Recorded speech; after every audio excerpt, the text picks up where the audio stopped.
Je suis tombée dans le pot de miel grâce à mes grands-parents.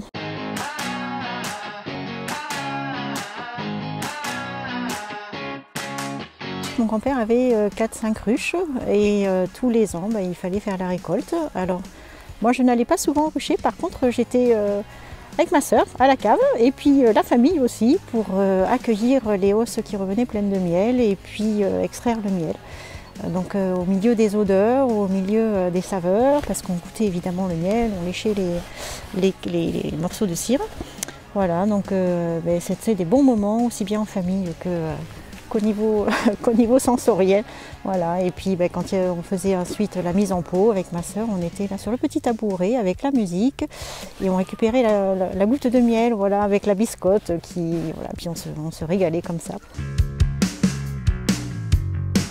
L'envie aussi de revenir à une vie vraiment plus saine. Je vivais en région parisienne avec mon mari, mes enfants, et puis vraiment un super boulot là-haut. Mais non, la vie en région parisienne, c'était plus possible. Donc ce besoin de retour aux sources, de retour à la campagne, de retour à l'agriculture aussi. J'avais mes oncles et mes tantes qui étaient agriculteurs et je les accompagnais régulièrement pendant les vacances scolaires. On revenait avec ma sœur en train jusqu'à Souillac, voilà, c'était des bons moments. Donc ouais, vraiment un besoin de retourner à cette nature-là. Je me suis inscrite tout de suite au rucher école de Sainte-Livrade. Là j'ai rencontré des gens extraordinaires, des bénévoles vraiment généreux, qui donnent toute leur énergie, qui donnent plein de conseils, qui nous ont vraiment bien accompagnés, moi j'ai trouvé aussi, de par leur savoir-faire, avec chacun leur technique aussi, ça c'est intéressant. Et puis de pouvoir pratiquer. Bon, moi j'avais beaucoup lu aussi, je m'étais renseignée, mais il me manquait quand même le côté pratique. Et ouais, j'ai adoré vraiment faire cette formation, aussi bien pour l'accompagnement théorique, pratique que familier, je trouve, parce qu'on a eu des bons moments aussi lors des journées complètes avec des bonnes auberges espagnoles qui étaient très sympathiques. Je me suis inscrite pour le marché au miel l'année dernière et j'ai été aussi très bien accueillie par le conseil départemental. Ça a été un véritable plaisir pour moi de participer parce que j'ai retrouvé aussi plein de collègues, j'ai retrouvé l'ambiance très chaleureuse, très bien organisée et je trouvais aussi la démarche vraiment intéressante du conseil départemental de pouvoir accompagner les apiculteurs parce qu'aujourd'hui, c'est surtout les abeilles, les pauvres qui ont du mal et je pense que ça c'est important de soutenir ce côté-là parce que c'est la vie.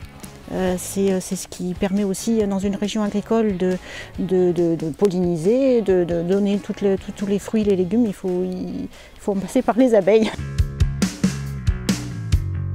Déjà je suis amatrice, je ne suis pas professionnelle et c'est avec le cœur. C'est dans le respect de l'abeille au maximum. Je laisse à toutes mes ruches une hausse complète de miel, que ce soit au printemps, après la première récolte, que ce soit pour l'hivernage. Je leur laisse une hausse complète de miel, donc je peux le faire.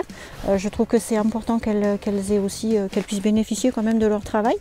Et puis j'ai nommé toutes mes ruches parce que je trouve que c'est important aussi, côté un peu peut-être spirituel, je ne sais pas.